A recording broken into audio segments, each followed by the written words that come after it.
Uşaqlar dövrəyə vurur, çöldə düşsün bulanır, qurum tar qurur. Ey səvəri saxla məni, hər il göyərdə rəbsəni, ayaq bastığı ölkəmizə, bol şənlik gətir bizə. Çatır yansın otar, şənlik etsin oğul, şadlıq etsin oğul uşaq. Sümbül saçılqarla əkin, parıldasın qızıl tək.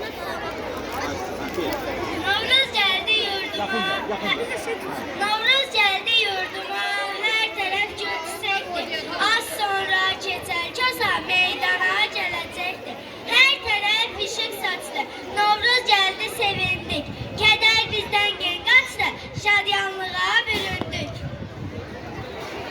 Bir quş uçdu bizim bağa, səhər oxurmağa, qonşul bir budağa, dedi gözəl bahar gəlir.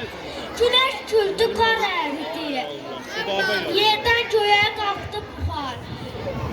Coşan sellər, daşan çaylar, dedi gözəl bahar gəlir.